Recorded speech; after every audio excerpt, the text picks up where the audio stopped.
Hey, everybody, time for the morning news on Thursday, July 16th. So, lots going on this weekend in the Piedmont Triad, and there are listings out everywhere. So, go and enjoy and explore and celebrate and make memories. Also, be aware that the heat index, that's the summertime version of the real feel, right? It's going to be hot, triple digits, all around Forsyth and Guilford counties and surrounding areas. So, going to be hot. Be sure you're safe. Use sunscreen. Wear a hat. Drink lots of water. Be sure the pets are safe. Check on the people in your circle of life that may be homebound. What else have we got? The state says that Forsyth County needs 103 hospital beds. Well, nothing like specificity. 103 people more can be sick than are regular, but no more than that. I would love to know how they come up with it, such a random number. A spill near Louisville dumps more than 6,000 gallons of raw wastewater into Reynolds Creek. Okay, great. Maybe Robert Kennedy will drop behind and go swimming. The big story that came out yesterday, the assault that took place in Tanglewood. Remember, they released artificial intelligence rendered drawing of a suspect, and all that lady said she'd been attacked. Well, apparently, that attack did not take place in Tanglewood Park. Now, there were two ways to read that. One, there was not an attack at all. There was no attack in Tanglewood Park, right? And then you could read it, there's no attack in Tanglewood Park. Well, details are still forthcoming, but the investigation continues. It would seem, reading all the articles, that there was an attack in some fashion of some kind, but it did not happen in Tanglewood Park. They said that there was digital and electronic evidence that brought to light that the attack did not happen and did not align with the story that the victim presented. So I don't know if it's a domestic abuse incident, don't know if there was an attack somewhere else.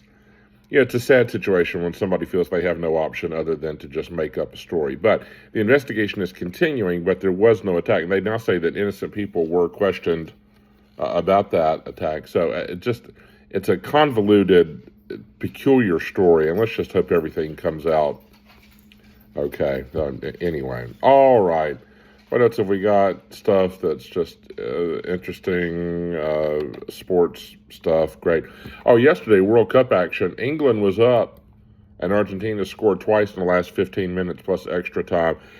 England couldn't hold on to the ball. I mean, Argentina, just like it was an offensive practice, just shot after shot after shot.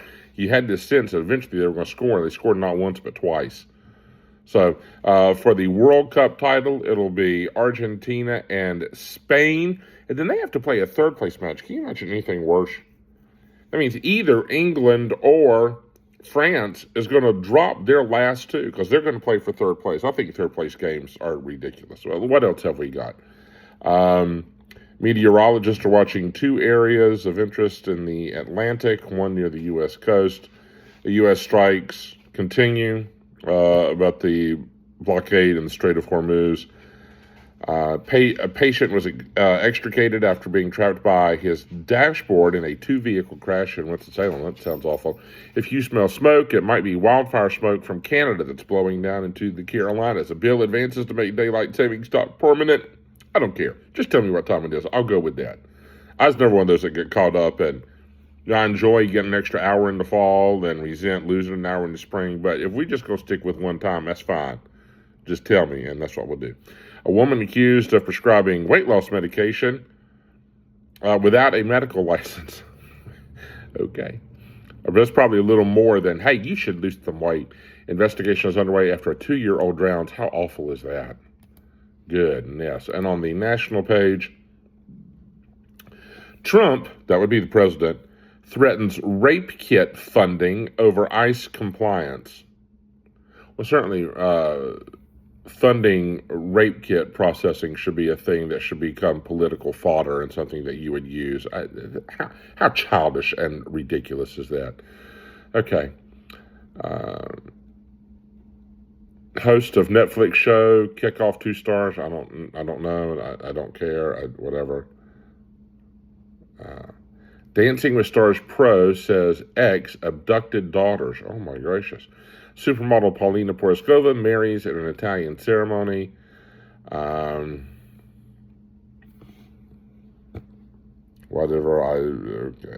Anything else? A rock star divorces his wife after 14 years. Always tragic when you see a family break apart. Carmen Electra returns to Playboy at 54.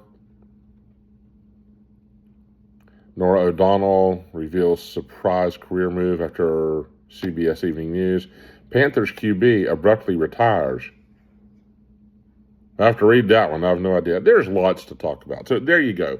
On your way into wherever or in the break room this morning or at the breakfast table with the kiddos or the grandkiddos. Now you got something to talk about. Okay?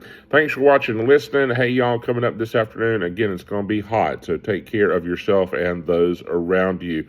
Have a spectacular Thursday and see y'all later. Bye.